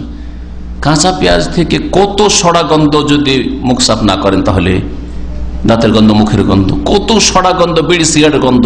তাহলে বিড়ি সিগারেট নবী সাল্লাল্লাহু আলাইহি ওয়াসাল্লামের জামানায় থাকলে হারাম তো স্পষ্ট নাম ধরে বলা হইতো, আর বলা হইতো যে মসজিদে আসা দরকার, মসজিদের কাছ দিয়ে হাঁটবে না, বরং মদিনায় রাখা যাবে না, মদিনা থেকে তাড়িয়ে দেওয়া হইতো। জি, ওই রকমই আপনার চুল দাড়িগুলো সুন্দর করতে হবে, একেবারে বিক্ষিপ্ত না থাকে। দাড়ি রাখা মানে এই না যে দাড়িকে বিক্ষিপ্ত করে এইদিকে ওইদিকে করে রাখেন আর লোকজনকে দেখতে খারাপ লাগছে। একটা চুড়ি রাখেন, প্রয়োজন একটা আয়না রাখেন, এইরকমই। মানে এমনকি বলছে যে সুরমা, যদি আমি সুরমা কত কাল যে ব্যবহার করি না আমি নিজেই জানি না, কিন্তু ওলামারা লিখেছেন যে যার সুরমা লাগানো অভ্যাস আছে সুরমা লাগান, এই সৌন্দর্য জায়েজ। এইরকমই হজে যাওয়ার আগে আপনি ভালো সাথী সঙ্গী চয়েস করবেন। আজকাল সাথী সঙ্গী কেমন চয়েস করা হয়? দেশি, আমার ডিস্ট্রিক্টের, আমার গ্রামের, আমার কোম্পানির লোক। একবার এক দিনদার ভাইকে বলছি আপনার জন্য ফ্রি হজ আছে, না ফ্রি উমরা আছে, তো এই রমজানের কথা। তো বলছে যে না আমি তো যেতে পারবো না, আমাদের দিনী ভাইরা যাচ্ছে, ওদের সাথে যান, ফ্রি উমরা আছে আপনার। বলছে না যেতে পারবো। কেন? বলছে আমার কোম্পানির কিছু লোক আছে, ওদের সাথে নামাজ পড়ে। বলছে নামাজ পড়ে না, নামাজ পড়ে না, ওদের সাথে উমরা যাবে। আর দিনদার পরেজগার লোকদের সাথে তাকে বলা হচ্ছে উমরা না, উমরা যাবে না। কারণ কোম্পানির সাথী, রুমের সাথী সঙ্গী, না হয় আপনার দেশি ওই ডিস্ট্রিক্টেরই লোক, না ওই ভাষার লোক। না, এইসব সম্পর্ক আমাদের নাই। এইসব সম্পর্ক আমাদের সম্পর্ক হচ্ছে দিনের সম্পর্ক, আমাদের সম্পর্ক হচ্ছে ইসলামিক আখলাকের সম্পর্ক, আমাদের সম্পর্ক হচ্ছে ইমান এবং আমলের সম্পর্ক। যার ইমান আমল আখলাক ভালো, তার সাথে আমাদের সবচেয়ে বেশি সম্পর্ক। এটা আমাদের সম্পর্কের মানদণ্ড হইতে হবে যদি সত্যিকার অর্থে আমরা মুসলিম হই। ভালো লোকের সাথে গেলে হবে কি, সে আপনার ভালো কাজের ক্ষেত্রে সাহায্য সহযোগিতা করবে, ভুলে গেলে স্মরণ করবে। ফজরে উঠতে পারে না, উঠাবে, তাই না? কিন্তু সবগুলিতে গড়া সড়া নিয়ে যান আপনি, আর আপনি উঠতে পারেন, আপনি ওদের মধ্যে কোন রকম খোড়া একটু ভালো, আর বাকিগুলো একেবারে অকেজো। তাহলে কে উঠাবে আপনাকে ফজরে? বলেন তো দেখি, কে জাগাবে আপনাকে ফজরে? কে আপনাকে আরাফাতে বলবে যে 10 মিনিটের দোয়া যথেষ্ট? আরে বেশি বেশি দোয়া করেন, ঘন্টা ধরে একটু দোয়া করেন, একটু কাঁদেন আল্লাহর সামনে। কে বলবে এই কথাটা আপনাকে? কে বলবে যে এতবার আপনি এই আমলগুলি করেন, এই করেন, এই জায়গায় এই আমল করেন, এই জায়গায় এই করেন? কে শিখাবে আপনাকে? তাহলে জানা লোক এবং আমল করা লোক, ভালো সৎ কর্মশীল, যার ইলম আমল আছে, সে হচ্ছে সৎ, এইরকম লোকদের সাথে যাওয়ার চেষ্টা করবেন। তাহলে ভুলে গেলে স্মরণ করিয়ে দেবে আর সাহায্য সহযোগিতা করবে। যদি কোনো সময় আপনি কোনো পেরেশানিতে থাকেন, টেনশনে থাকেন, তাহলে আপনাকে ধৈর্যের জন্য উপদেশ দেবে, আপনাকে উৎসাহ দেবে ইত্যাদি। হঠাৎ করে আপনার দুঃসংবাদ চলে আসলো দেশ থেকে, আর টেনশনে পেরেশান হয়ে গেছে, না আর হজে থাকা যাবে না ভাই, যাই চলে যাবে। যেমন একজন হজে গেছে, কয়েক বছর আগের ঘটনা, হজে যাওয়ার পরে ফ্যামিলি নিয়ে গেছে, আর বিনা তাসরিতে, আশ্চর্য লাগে, কয়েক হাজার রিয়াল বেতন, 5-এর উপরে হবে, আর সে বিনা পারমিশনে হজে গেছে নিজের গাড়ি নিয়ে। যাওয়ার পরে মেনায় ঘুরতে থেকেছে, গাড়ি কিভাবে ঢুকিয়ে নিয়েছে ঘুরতে, কোনো জায়গায় পুলিশে বসতে দেয়নি। গত 2-3 বছর আগের ঘটনা। বসতে যখন দেয়নি তখন ঘুরে টান দিয়ে ওই রাতে, 8 তারিখ এখনো হয়নি মনে হয়, 7 তারিখে কি 8 তারিখে, যাই হোক, ও তাইফে এসে আমাকে টেলিফোন করছে, চেকপোস্ট পার হয়ে চলে এসেছি। এক গিয়েছিল, ফিরে এসে বলছে তাইফ চলে এসছে, হজ করবো না। সুবহানাল্লাহ, এহরাম বেঁধে গিয়েছে জায়গা মেনাতে, যখন পাইনি ফিরির জায়গা, তখন ফিরে তাইফ এসে বলছে যে এইরকম অবস্থা। এখন মাসলা জিজ্ঞেস করছে, বলেন দেখি এত সস্তা হজ, ফুটপাতে হজ করবে, 5,000 রিয়াল মাসে ইনকাম। আরে একজন লোক 6 মাস ইনকাম করে হজ করে, 6 মাসের বেতন দিয়ে হজ করে, এমন গরিব রয়েছে, আর আপনি 1 মাসের বেতন লাগবেন, আর আপনার এই অবস্থা কেন? এরকম সংকীর্ণতা। তাহলে এখানে তো আল্লাহ ইখলাস বুঝতে পারছেন যে কত খলুসিয়াত আছে আপনার হজে, আর কত আপনি আল্লাহ পাক রব্বুল আলামিনের সন্তুষ্টি চান, সেটা আল্লাহ ভালো করে বুঝতে পারছেন আপনার। তো হজ করতে গেলে, ভালো লোকের সাথে গেলে এরকম হয়তো না, হয়তো ভালো লোক থাকলে বলছে না না, যখন ঢুকে পড়েছেন কেন, কষ্ট হলেও থাকতে হবে, চলেন, না হলে দরকার হলে ভাড়া নেবো, 2,000-3,000 লাগুক, কোথাও ট্যান্ট ভাড়া খুঁজি, না হলে এদিক সেদিক কোনো একটা বুদ্ধি বেরোইতো। কিন্তু না, আবার ফিরে চলে এসছে। সুবহানাল্লাহ, কি হতভাগা। তো এই ছিল হজে যাওয়ার আগে উপদেশ, যে ভালো লোকদের সাথে যাবেন, তাহলে সর্বক্ষেত্রে আপনার উপকার করবে। ভালো লোক যদি থাকে তাহলে আপনাকে অসহায় ছেড়ে দেবে না। অসুস্থ হয়ে গেলে আপনাকে হাসপাতালে নিয়ে যাবে, অসুস্থ হয়ে গেলে আপনার অভাব হয়ে গেলে, টাকা পয়সা হারিয়ে গেছে, টাকা পয়সা দিয়ে সাহায্য করবে, হজ করে ফিরিয়ে নিয়ে আসবে। ভালো লোকের সাথে গেলে দিন দুনিয়ার উপকারিতা রয়েছে। এইরকমই হাজিদের জন্য উচিত হবে হজের সফরে যাতায়াতেও এবং হজে গিয়ে সেখানেও মানুষের সাথে উত্তম ভাবে কথা বলা, নরম কথা বলা, মানুষকে খাওয়াবার চেষ্টা করা, নিজে অন্যের কাছে খাবো এরকম নয়, ভালো চরিত্র মানুষের সাথে পেশ করা, ভালো আখলাক চরিত্রে তার সাথে আপনি মিলবেন। কারণ সফর করলে মানুষকে চেনা যায়, সফর করলে মানুষকে চেনা যায়। কারণ একজন লোক, এরকম গল্প আছে, বলছে অমুক লোক খুব ভালো। তো বলছে কি করে জানলে ভালো? তুমি তার সাথে সফর করেছো? বলছে না, সফর করিনি। তাহলে কি করে বললে যে ভালো? আচ্ছা ঠিক আছে, তুমি তার সাথে ব্যবসা বাণিজ্য করেছো, লেনদেন করেছো, আদান প্রদান করেছো, ধার দিয়েছ, সেটাও করি। তাহলে কি করে বললে? দেখতে খুব ভালো লাগলো, দাড়িটা লম্বা মাশাআল্লাহ, আর এখানে দাগ হয়ে আছে, টুপি ছাড়ে না, লোক খুব ভালো, যথেষ্ট? কখনো না, কখনো না। সফর করলে মানুষকে চেনা যায়। আমি সফরে এমনও ভাইদের দেখেছি যে বাসের সিটে বসে আছে, সাথী সঙ্গীরা এনে দিলে খাবে, জুস এনে দিচ্ছে, ব্রেড এনে দিচ্ছে, এটা দিচ্ছে, সেটা দিচ্ছে, 7 আপ দিচ্ছে, আসেন চলেন যাই, হোটেলে যায়, তারপরে যাচ্ছে। সবগুলিতে ও পিছনে পিছনে আছে, ও বসে আছে, বাবু এনে দেন, খাবে। আবার এমন লোক পেয়েছি ভালো মানুষ যে আপনাকে যেতে দেবেন না, বসেন আমি নিয়ে আসছি, বসেন আমি নিয়ে আসছি, আমি যাব। বা একবার আপনি গেলেন, আমি আরেকবার যাব, কমপক্ষে এতটা যে আপনি একবার গেলেন, এবার আমি যাব। সিটে 2টো সিট আছে, বাসা একটা উদাহরণ দিই, কারণ এগুলো বাস্তব। 2টো সিট আছে, সবাই জানলার পাশে একটু বসতে চায়, দুনিয়া দেখতে চায়, আল্লাহ পাকের সৃষ্টি দেখতে চায়, তাই না? দৃশ্য দেখতে চায়।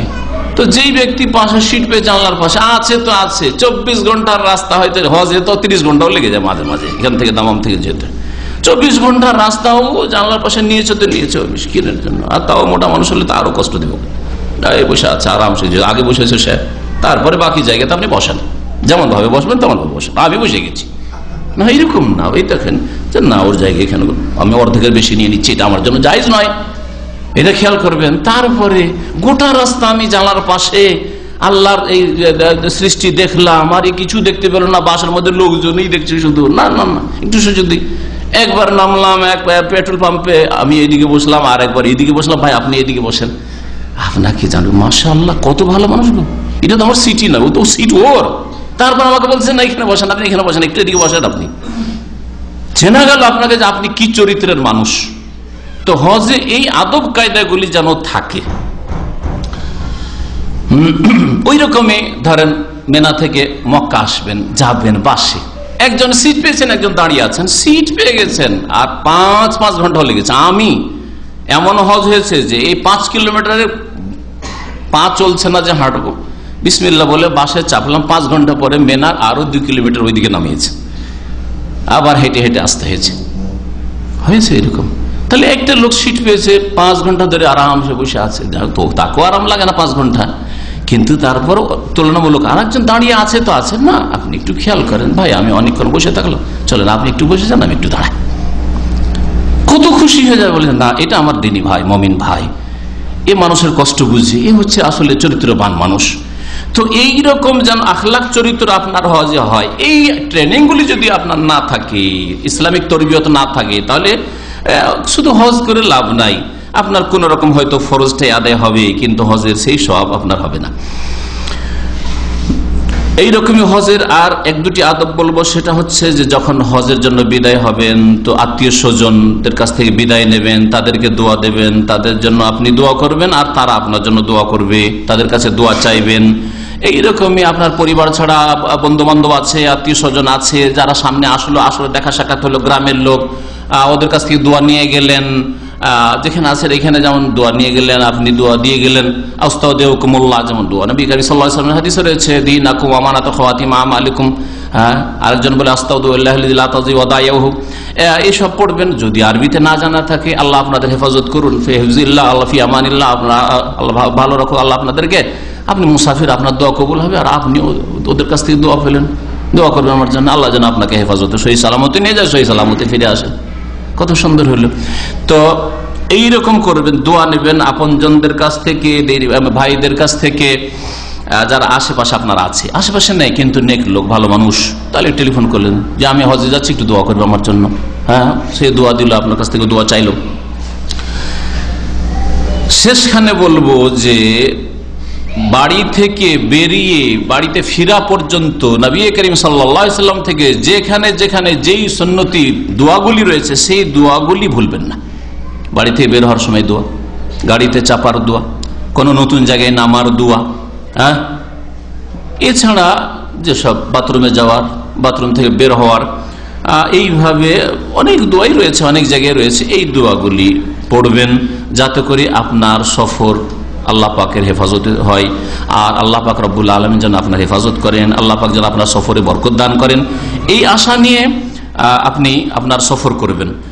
দোয়ার ক্ষেত্রে বাড়ি থেকে বেরোলে যে মানুষ নিরাপদ থাকে, দোয়া পড়ে বিসমিল্লাহ তাওয়াক্কালতু আলাল্লাহি ওয়ালা হাওলা ওয়ালা কুওয়াতা ইল্লা বিল্লাহ দোয়া। গাড়িতে চড়লে আল্লাহ পাক হেফাজত করে বালা মুসিবত থেকে। তারপরে সফরের আলাদা দোয়া রয়েছে, গাড়িতে চড়া ছাড়া ওই দোয়াগুলি, এগুলো আরবিতে পড়তে হবে। এগুলোতে আপনি না এই নয় যে বাংলাতে যা ইচ্ছা বলে নিলেন, না, নবী সাল্লাল্লাহু আলাইহি ওয়াসাল্লাম থেকে মাসুর যেহেতু হাদিসের দোয়া রয়েছে, সুতরাং এই দোয়াগুলি নবী করিম সাল্লাল্লাহু আলাইহি ওয়াসাল্লাম যেভাবে পড়েছেন ওইভাবে পড়ার চেষ্টা করবেন। নতুন জায়গায় নামলেন, কি পড়বেন দেখি আপনাদের কতটা জানা আছে। প্রথম গিয়ে মেনায় নামলেন, ধরেন আপনার তাবুতে নামাইলো এখানকার লোকের, ওখানে গিয়ে পড়া আউযু বিকালিমাতিল্লাহি তাম্মাতি মিন শাররি মা খালাক, কোনো কিছু ক্ষতি করবে না।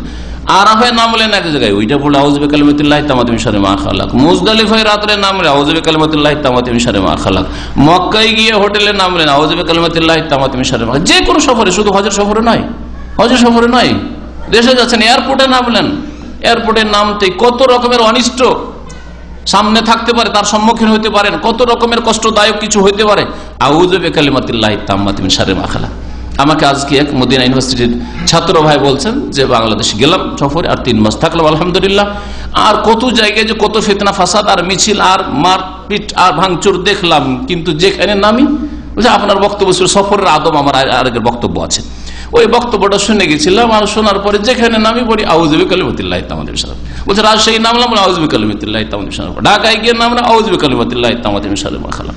ও ফ্যামিলি নিয়ে আসবে, ফ্যামিলি ভিসা নিয়ে গেছে, তো বলছে যে গেলাম এজেন্টের কাছে আউযু বিকালিমাতিল্লাহি তাম্মাতি মিন শাররি মা খালাক। তাহলে এজেন্ট ধোঁকাবাজি করবে না, এইভাবে সুবহানাল্লাহ। আজকের কথা এটা, আজকে ওর টেলিফোন করেছে, বলছে সহি সালামতে আল্লাহ পাক ফিরিয়ে নিয়েছেন, কোনো জায়গায় কোনো অসুবিধা হয়নি। এটা হচ্ছে ঈমান, এটা হচ্ছে আপনার ইয়াকিন, এটা হচ্ছে আপনার সৎ আমল। তো এইভাবে জীবন গড়ার চেষ্টা করবেন। আল্লাহ পাক রব্বুল আলামিন যেন আমাদের সকলকে তৌফিক দান করেন, আল্লাহ পাক রব্বুল আলামিন আমাদের সকলে যেন হেফাজত করেন।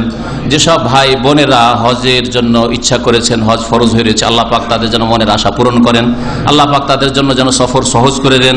আর যেসব ভাইরা হজ করে নিয়েছেন ফরজ বা আরো বেশি করেছেন, আল্লাহ পাক তাদের হজ যেন কবুল করেন। আল্লাহ আমাদের সকলকে যেন জান্নাতুল ফিরদৌস দান করেন। আল্লাহ পাক রব্বুল আলামিন দিন দুনিয়ায় যেন আমাদের সুখী করেন। আল্লাহ পাক রব্বুল আলামিন 5 ওয়াক্ত ফরজ নামাজ আমাদের আদায় করার তৌফিক দান করেন। ফজরের সালাত জামাত সহকারে পড়ার জন্য তৌফিক দান করেন। সুবহানা রাব্বিকা রাব্বিল ইজ্জাতি আম্মা ইয়াসিফুন ওয়া সালামু আলাল মুরসালিন ওয়ালহামদুলিল্লাহি রাব্বিল আলামিন।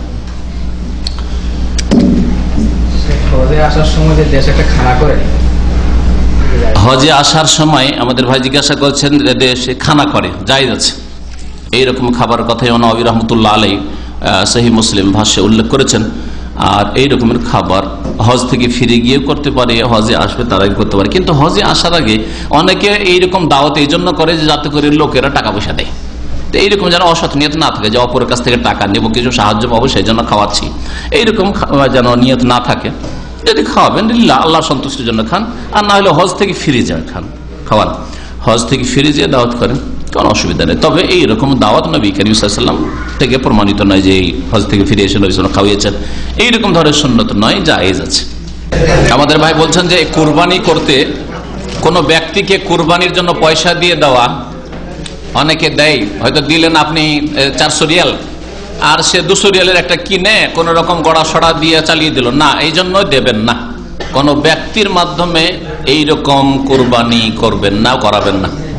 নিজে গিয়ে পয়সা জমা দেবেন, আর না হয় নিজে গিয়ে জবাই করবেন, নিজে গিয়ে জবাই করবেন, অথবা নিজে গিয়ে ব্যাংকে পয়সা জমা করে দেবেন। এই সরকারি যেটা কুরবানি হচ্ছে সেটা সবচেয়ে ভালো কুরবানি, আর ওর চাইতে ভালো নিজের হাতে জবাই করেন, নিজের হাতে কেনেন, দেখে নেন খাসি কত দাম, আর তারপরে যেটা জবাই করতে বলবেন, যেটার দাম দিলেন সেটা জবাই আপনার চোখের সামনে, সবচেয়ে ভালো এটা।